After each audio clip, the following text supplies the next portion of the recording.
Pet Catchers, a game you may have heard of because it used to have many tens of thousands of players on its first days, but just 5 months later, the game can barely reach even 3,000 of players. Today, we will dive in to see what made this many players quit the game not even half year in since the release. But let's start with, what even is this game? Pet Catchers is a simulator type of game made by the same studio that created games such as Bubblegum Simulator and both mining simulators. The name of studio goes by Rumble Studios. In this game, as you can probably understand, you can catch pets or hatch the pets. It also has fishing, mobs with bosses, quests, items, and some more other smaller things. It doesn't sound bad, and as you can see, it has pretty decent look as well. But it has different problems, and players are quitting because of one or another issue with the game. And the first thing I want to discuss is the gameplay itself. So as the game's name is Pet Catchers, you would expect the game to be about catching pets, or at least that to be the main thing in the game. But no, you will actually spend more time doing anything but catching pets. The main way to get pets in this game is by hatching, and using pet catching is useless unless you have quests that force you to do that, or if something rare appears. That's the first problem with the gameplay. A player may expect the game to be about pet catching, and then after 1 or 2 hours of playing, the pet catching mechanic becomes useless. Or, well, almost useless. As I said, you will still use it if quests asks to do that, or if something like a secret pet appears, which is the rarest type of pets in this game as far as I know. Besides pet catching and hatching, there's also fishing, which is very simple. You just click and wait. Basically, just an extra mechanic to exist.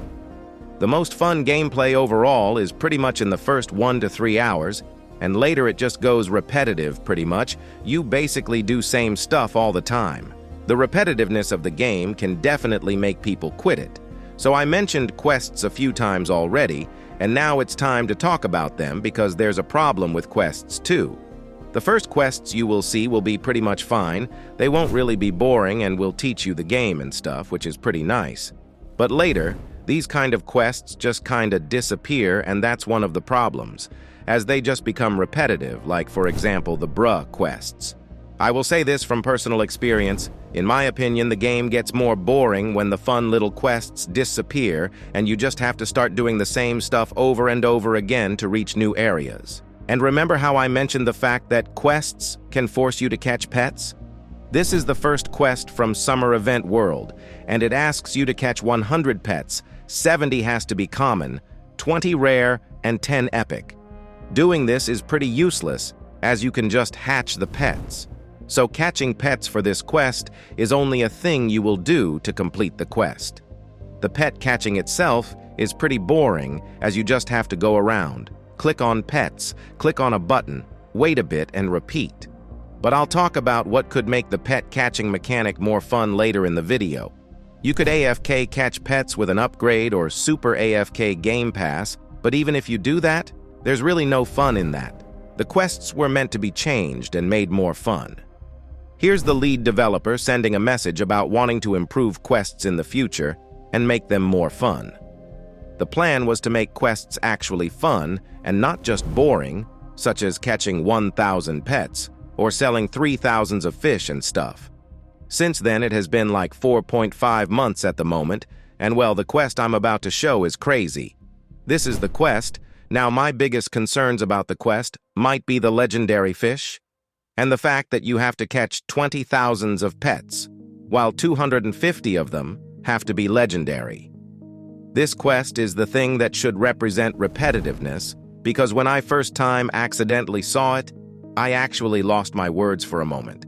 Let's just say, if catching one pet takes 5 seconds, to catch 20,000 of pets it would take about 28 hours. Quests are pretty much the only challenge you can grind in this game besides trying to get super rare pets, and if they are boring, as you can understand, people might end up quitting. And now I want to move to the UI design of the game.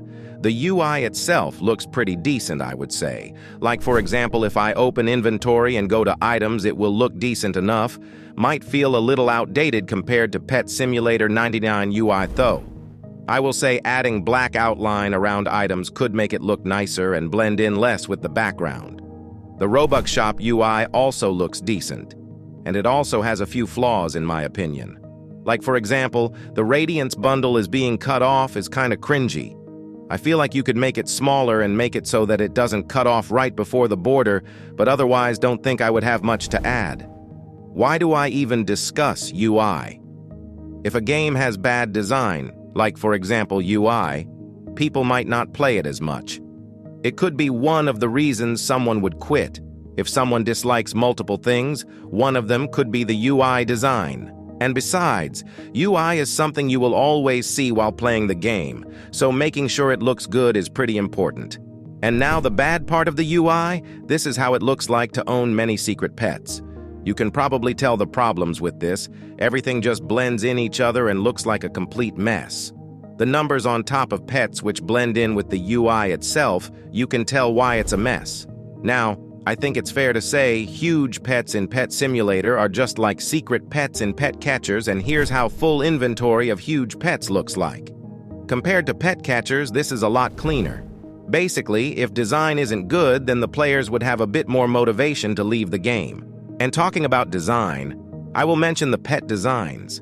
I did mention it last time I made a Pet Catchers video, but this time I will do it better. Here's one secret pet called Submarine Robot. And what I kinda dislike about pets is the way they use neon material on them. Don't get me wrong, using it is something you sometimes need, but in this case the entire pet just feels flat, and to have good colors when using, for example, smooth plastic, you'd have to pick different colors because neon makes everything look brighter. Here's another one, Kitty Popsicle, and you can really see how flat everything looks because of using neon on pretty much every part. Does it really make that big of a difference?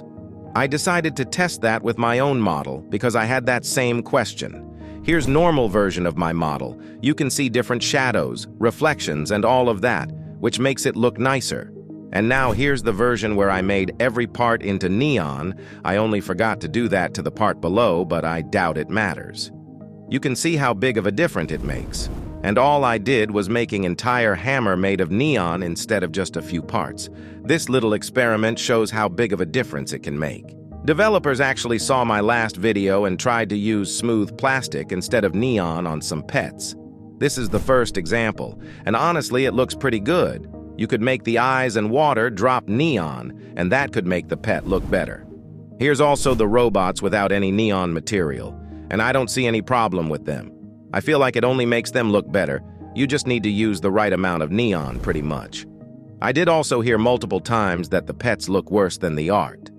Here's one example I found of someone comparing pet to the original art, and I will just say it lacks shadows and reflections for sure. But now I want to show comments from players who quit the game with their reason. The first one is mentioning grinding in the game. I think people can enjoy grinding for sure. It just really depends on how you implement it. And Pet Catchers didn't do it the best way, as you probably understood through the video. Next one says that pet catching system should be revamped, and I totally agree because the game's name is Pet Catchers. And also another comment mentioning grinding. Players just doesn't find grinding fun, and that makes the grinding feel boring and annoying to do, and they just end up quitting. You can share your reasons of why you maybe have played the game and ended up quitting. And now let's discuss for a bit the potential the game had, because it really did. A lot of players played it at the beginning, and like 94% of players ended up quitting in a span of almost 5 months. In my opinion, the game should have been based off of pet catching without the hatching mechanic. You could make the pet catching a lot more fun, like imagine if you actually had to search for pets, aim to catch them. And the better you aim for the pets, the better quality they would have, and better quality pets could potentially have some kind of boosts to make them better. I feel like that would be a lot more fun. And that's just one idea that could change the game. It's kinda sad to see the game not using the potential it had, and this happened to Mining Simulator 2 as well. So the game has many different problems, and so do have people many different reasons to quit the game, and I did go through most of the in the video, definitely not all for sure. If you enjoyed the video, make sure to like and subscribe. That makes my day better. You can watch one of these videos while waiting for a new one. They are good too. Join my Discord server. You can chat, trade, and enter giveaways with link in description, and I will see you soon.